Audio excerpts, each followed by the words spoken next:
Hello guys, nagpunta kami ngayon sa Yepeyland. Ay, nung isang araw pa pala to.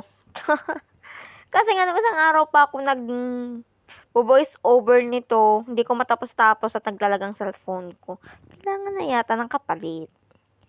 Tapos yan na nga, nagpunta nga kami dyan sa Yepeyland.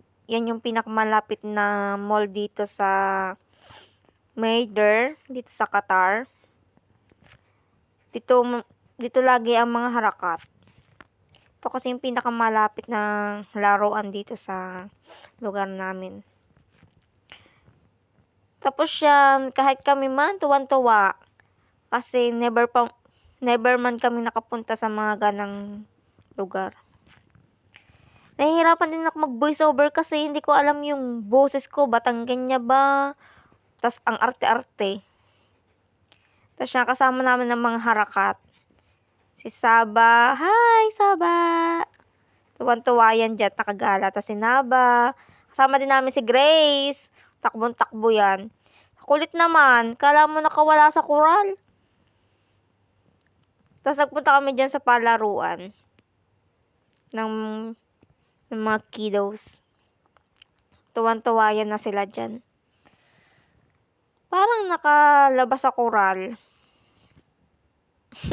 Tuwa si Saba. Tapos dyan, magsa-slide kami. Tuwan-tuwa nga dyan si Naba, si Saba. Pati kami, tuwan-tuwa na rin. Kasi nga, nung mga bata pa naman, di naman kami nakakapunta sa ganitong mga laruan. Yan, nag-slide. Tuwan-tuwa kami dyan. Tapos ulit-ulit pa daw. Ulit-ulit. Hindi yung magkaintindihan kung saan ang maglalaro.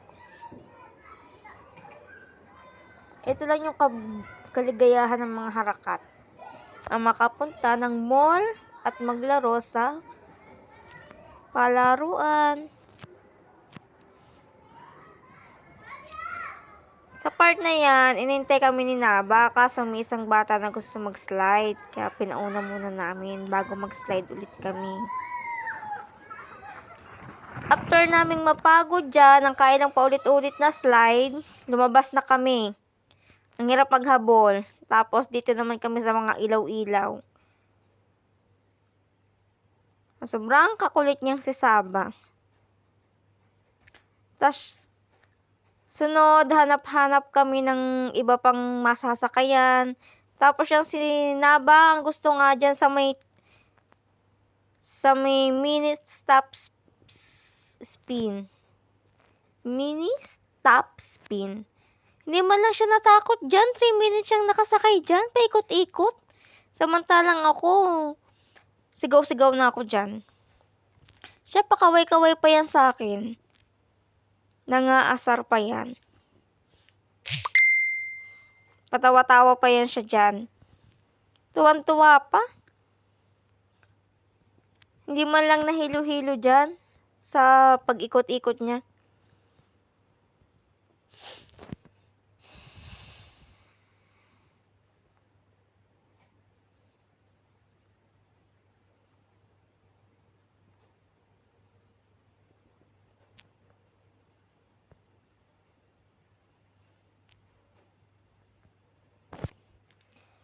Tapos nung matapos na ang 3 minutes niya pag-ikot-ikot dyan, nagpunta naman kami dito. Ito na yung nas namin sinakyan, yung car.